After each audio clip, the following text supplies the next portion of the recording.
Bang,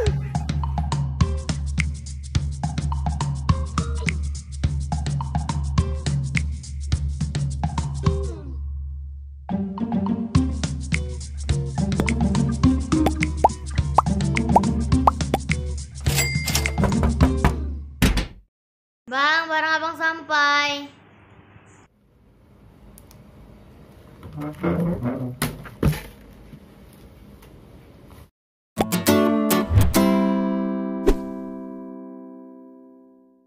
Assalamualaikum warahmatullahi ta'ala wabarakatuh dan salam sejahtera. Apa kabar semua? Harap sahabat-sahabat semua dalam keadaan sehat. Oke, video kita kali ini berbeza dengan video-video kebiasaannya, sebab video saya kebanyakannya tentang melawat tempat-tempat menarik di Sabah.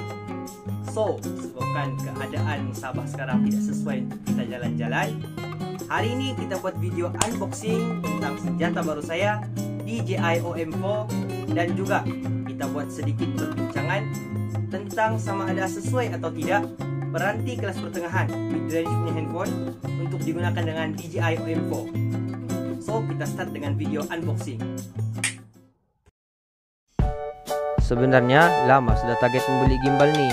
Kena-kena selepas nampak kawan sendiri guna gimbal dia semasa program kami di Indonesia. Pada hujung bulan Ogos, DJI umumkan gimbal terbaru mereka yaitu DJI OM4. So, target kumpul duit awal-awal pada 10.10 terus beli produk nih. Saya beli gimbal nih melalui Shopee dari kedai Altek Camera. Harga yang ditawarkan untuk set combo adalah sebanyak Rp599. Campur postage apa semua, so kiraan kasar lebih kurang Rp620. Dan ada warranty dari DJI untuk 1 tahun. Set combo ini bermaksud selain daripada gimbal itu sendiri, dia ada sertakan barangan tambahan. Jadi dia sertakan satu carry case warna hitam lah. Dalam carry case ni kita boleh tengok ada lanyard, silicone protector, monitor hood, dan dia sertakan sekali safety strap untuk letak gimbal dalam tu. First impression lepas buka box ni rasa biasa-biasa saja, sebab sudah banyak kali tengok video review dengan unboxing dari YouTube lain. Tapi dia punya rasa gembira dan puas hati tu lain macam. Sesi unboxing berjalan lancar, cuma ketika mau buka lock gimbal tu awkward sikit sebab terlampau excited. Jadi walaupun sudah banyak kali tengok video cara untuk buka gimbal ni, masih pening lagi, boleh tersasul lagi. Last tengok balik manual. Selepas rujuk manual, kemudian cuba sendiri beberapa kali, akhirnya dapat juga buka. Sebenarnya tidak susah pun, senang je. Jadi lepas dapat buka, saya terus cuba attach telefon dengan gimbal tu. Pop, melekat. Rasa yakinlah anda akan jatuh telefon ni kalau guna gimbal ni. Jadi lepas mount telefon, switch on, dia dah buang masa. Terus saya cuba di luar. Oke sahabat-sahabat, so inilah tempat simpan gimbal kita. Oke, kalau kita buka ruang dia selepas dikemas cantik-cantik, macam ni dah susunan dia.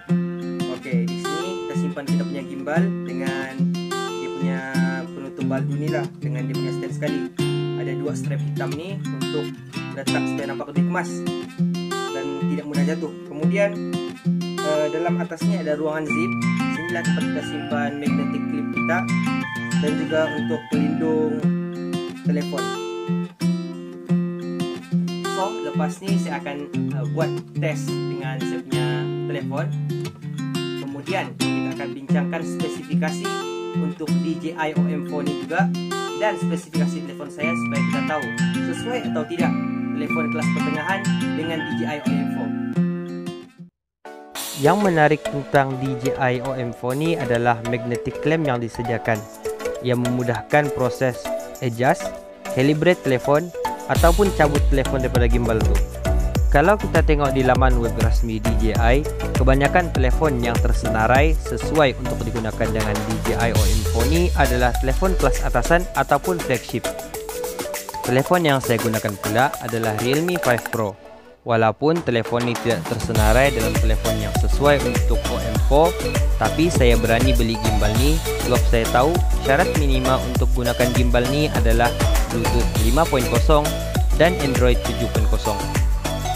Selepas mencuba ciri-ciri dan mod yang ada dalam gimbal ni dengan telefon saya boleh kata saya berpuas hati. Terdapat 7 ciri utama yang saya ambil kira dan sudah saya uji dengan OM4, yaitu zoom ratio ataupun kadar zoom, switch atau button kamera depan belakang, switch untuk menukar mode, resolusi untuk setiap mode, kawalan gerak isyarat, sistem Active Track 3.0 dan spin shot. Kesemua ciri-ciri yang telah disebutkan tadi diuji dalam aplikasi Mimo App. Untuk ujian zoom, telefon Realme 5 Pro boleh zoom sehingga 10 kali ganda, tetapi piksel video mula didapati pecah apabila mencapai zoom 5 kali ganda. Switch kamera depan dan belakang dapat diakses dengan menekan butang trigger pada gimbal OM4 sebanyak 3 kali, dan ciri ini berfungsi dengan baik bersama dengan Realme 5 Pro. Switch untuk menukar mode dapat digunakan dengan menekan butang M pada gimbal, dan ciri ini juga dapat berfungsi dengan baik. Untuk ujian resolusi pula, keputusannya sedikit menghampakan. Realme 5 Pro menyokong rakaman sehingga 4K-P dan 1080p dengan 60 frame rate per second. Akan tetapi apabila menggunakan DJI Mimo App, resolusi maksimum yang boleh digunakan adalah 1080p dan 30 fps. Ini bermakna semua mode yang menggunakan video hanya boleh direkam dengan setting tersebut.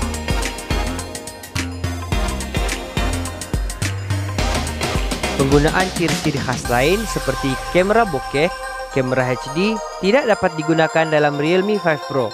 Yang ada cumalah glamour effect yang membantu menaikkan seri subjek semasa sedang merakam.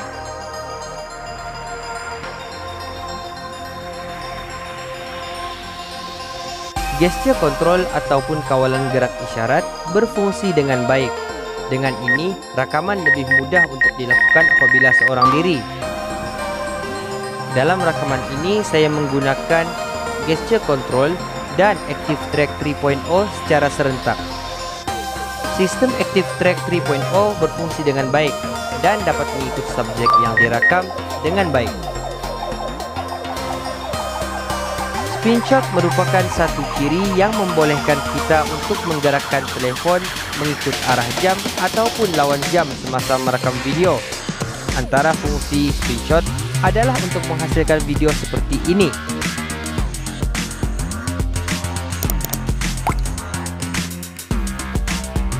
Kita beralih pula kepada mod yang diuji dalam gimbal OM4.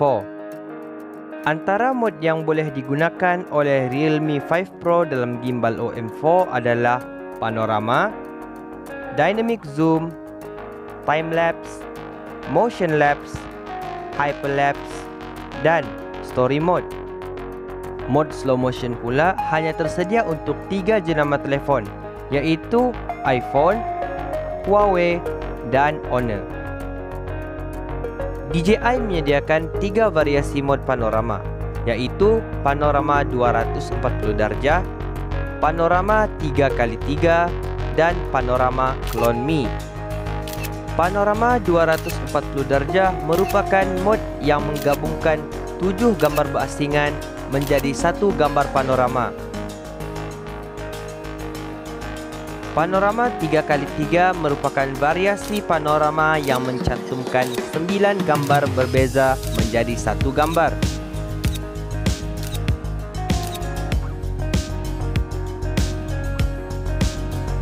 Mari kita lihat perbezaan antara dua gambar panorama ini.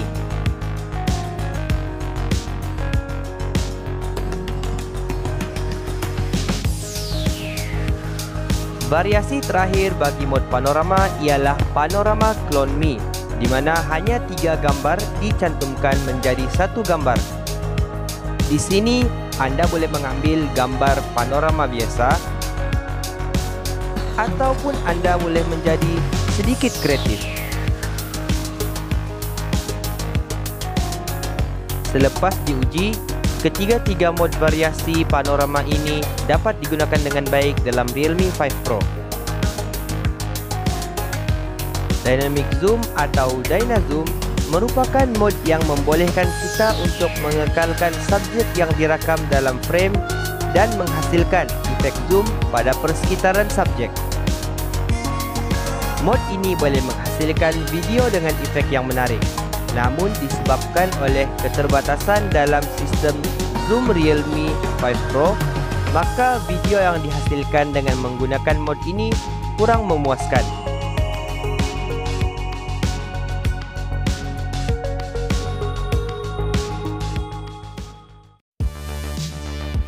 Mod Timelapse adalah mod yang merakam perubahan objek untuk satu tempoh, kemudian diubah menjadi satu video yang dipercepatkan, menghasilkan video yang menunjukkan perubahan masa. Untuk menghasilkan video timelapse, frame akan diambil pada setiap beberapa detik untuk satu tempoh, kemudian frame-frame tersebut akan digabungkan. Untuk motion lapse pula, ia menggunakan kaedah yang sama, cuma ditambah sedikit pergerakan kamera sama ada ke kiri, kanan, ke atas atau ke bawah. Berikut merupakan hasil rakaman motion timelapse dengan Realme 5 Pro.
Video hyperlapse pula dihasilkan menggunakan konsep yang sama, cuma menggunakan kaedah yang berbeza.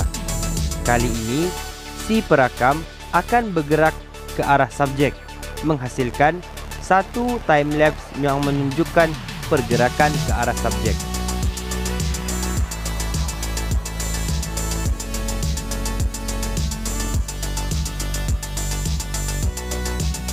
Ujian mod terakhir adalah ujian story mode. Story mode adalah mod yang menyediakan template untuk penghasilan video pendek. Ada bermacam-macam template yang boleh digunakan untuk suasana yang berbeza, siap dengan efek dan lagu. Kita hanya perlu mengambil video dan aplikasi ini akan mengedit video tersebut. Di sini saya akan sertakan satu sampel video pendek yang dihasilkan menggunakan story mode. Tetapi saya tidak akan meletakkan lagu asal video tersebut kerana risau mendapat copyright strike daripada pihak DJI.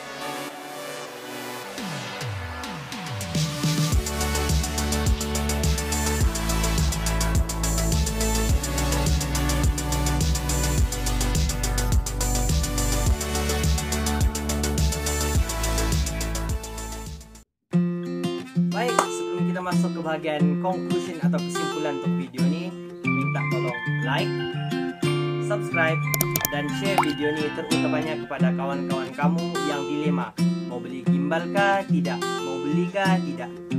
So, gimbal berbalik atau tidak dengan telefon kelas pertengahan? Pada pendapat saya, berbaloi. Selesai kesemua ujian untuk kesesuaian penggunaan ciri-ciri dan mod yang ada pada gimbal OM4 dengan telefon midrange Realme 5 Pro, inilah keputusannya secara keseluruhan.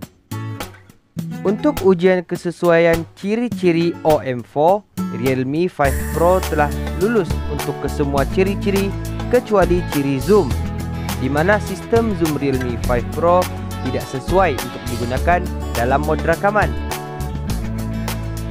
Untuk ujian kesesuaian mod pula, Realme 5 Pro hanya dapat menggunakan 3 mod daripada 5 mod yang ditawarkan dalam DJI OM4. 2 mod yang tidak sesuai dengan Realme 5 Pro adalah Dynamic Zoom dan Slow Motion. Walau bagaimanapun, jika dibandingkan dengan mod yang ada pada kamera asal Realme 5 Pro, kamera tersebut hanya dapat menggunakan satu jenis panorama dan satu jenis time-lapse. Dengan adanya OM4, kita dapat menghasilkan pelbagai variasi panorama dan time-lapse, dan dengan adanya story mode, penghasilan video akan menjadi lebih mudah. Melihat kepada penambahbaikan yang terdapat pada OM4 untuk telefon saya berpendapat bahawa telefon midrange juga berbaloi untuk menggunakan DJI OM4. Sebagai peringatan terakhir, jika anda rasa ingin memiliki DJI OM4, pastikan telefon anda menggunakan Android 7.0 ke atas dan sistem Bluetooth 5.0 ke atas. Selain itu, anda perlu memastikan bahawa RAM anda tidak terlalu sedikit dan mempunyai storage ataupun ruang simpanan yang banyak. Oke, baik, itu saja untuk video kali ini. Semoga anda mendapat manfaat daripada video yang dikongsikan ini. Hingga bertemu dalam video yang akan datang. Assalamualaikum.